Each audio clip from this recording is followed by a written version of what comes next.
to save you nerve that I have. I think that's what it is for me. Same thing. And that's something that's important to me. It's such a big problem that my circuit breaker just instantly blows on it. And I like to think, how can I protect people or help people locally? And we were just talking, what was Morgan, is that her? About, she was talking about awareness, like how can you tell if you see this happening, how would you know? Mm-hmm. And that's a really hard problem. Like, how do you even know that something bad is happening? Because it's pretty easy to disguise it. Well, that's what's huge with the police and why it's not, it's kind of underlooked because they can't do much about it because prostitution and trafficking are very close. There's a very thin line. Exactly. It's a very thin line. And what about people who are trapped in something, but they don't feel trapped? They don't know they're trapped. That's another thing. I'll give you an example. Everyone here going to school is trapped in the school, and they may not feel trapped, but there's a compulsory education thing, which to me, I look at the high school and I say, oh, that's kid prison. It's exactly a prison. It's a form of prison. It's not an unpleasant as unpleasant as real prison, but it's a kind of true prison. And I felt like I was a prisoner when I was in school, and I was a deeply angry, depressed kid when I was in school, because I felt exactly like I was in prison. And yet, lots of people don't feel like they're in prison. They don't feel like they want to be liberated from school. They don't need liberation. So, isn't it possible that people who are being trafficked are like, well, this is just a business thing. It's a business arrangement that I got into, and I put my family in debt by doing this, and I have to pay off the debt before I can be free. Is it that kind of thing, or is that not happening? Is it that everyone who's caught in this is saying, I hate this, I want to escape, please help me escape? A question I could ask you is would anyone willingly or be okay with doing that? I mean, I don't think anyone wakes up in the morning and says, I want to be in this business where I get raped 20 to 25 times a day. They might if they're helping their family. But they're not. They might sacrifice themselves to help their families because they feel like money's going home to their families. Well, yeah, you could lie to them, but that's another thing. These people are deceiving. You know, sure, you could tell them they're sending money back, so it's still wrong. You know, even though. But I think I've heard. That's more. I think I've heard in the past at least one interview with a prostitute who said, you know, it's a good life that I've chosen. Well, you know what that is. See, I think prostitution and drugs are linked. I think that's the difference between trafficking. I think prostitution is a girl, and this is what we talked about locally, like a student or someone who doesn't have money, has a drug addiction, needs things to be paid for, goes, yeah, okay, I'll have sex for this. Okay. So yeah, that's choosing. I don't think you enjoy it, but when you have your drugs taken care of, then... Right. Okay. So you get kind of stuck in a cycle, yeah. I still think that's stuck in a cycle. Yeah. And that's when prostitution comes in, because most of those girls are... And that's what they do with most of the third world country girls. They, you can get them hooked on something, or they're not going to go anywhere. Yeah. I think that the trafficking problem from the inside is probably very clear cut. I suspect. I haven't done any research in this either, but I suspect that the people who are caught in this and who are actually prevented from walking away from it, physically prevented from walking away from it, know that they're physically prevented from walking away with it, would want to walk away if they could, and just have no alternative. If they were given any alternative, they would jump at it. But they are not giving alternative, and their system that they're in is carefully protecting them from having any alternatives by threatening them, maybe even threatening their families and that sort of thing.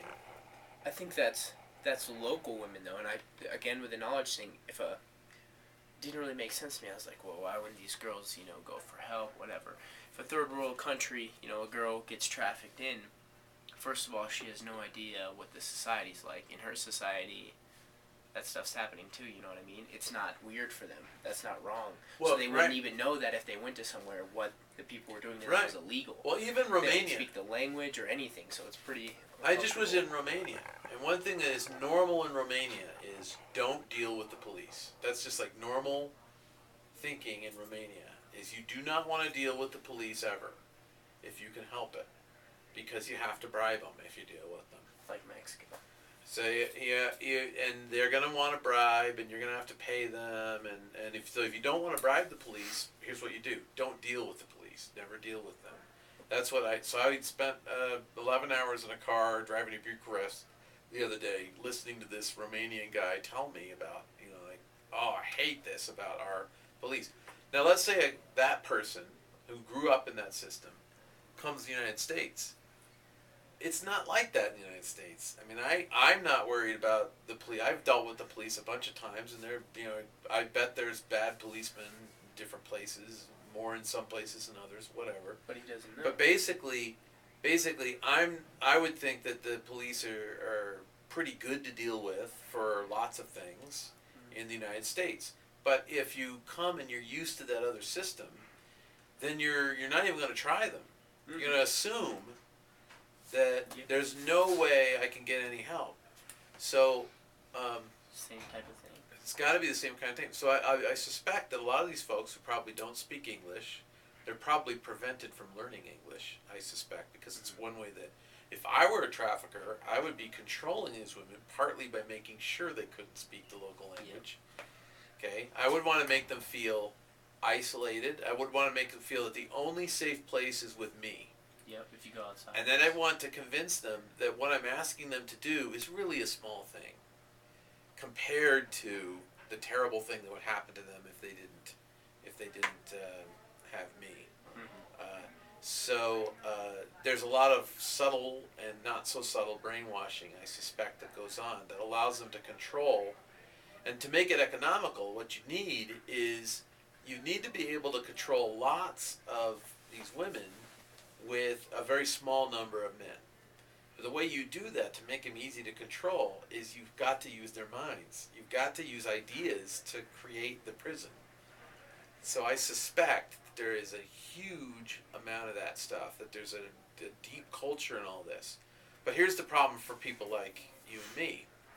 How do people like you and me penetrate that bubble, that social bubble that's been created and protected?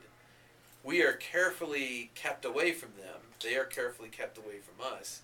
You don't even know where these people are. I mean, if you could point to a building and say, everyone in that building is a slave, okay, well, let's go storm it. Let's call the police, let's get in there. Okay? But we don't know where these people are, do we? So let me ask you this. It may sound like a strange question. You said it was the second biggest problem. How do you know that? Research. Well, how did the research know that?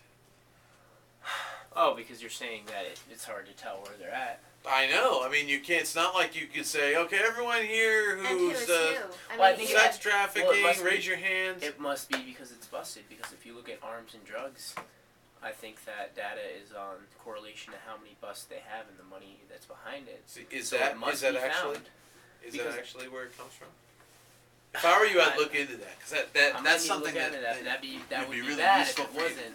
It'd be very useful for you to know the answer to questions like that. What I'm doing right now is I'm giving you practice in having a free-roving conversation where you have an opportunity to get somebody else excited about this who might be able to contribute to your cause.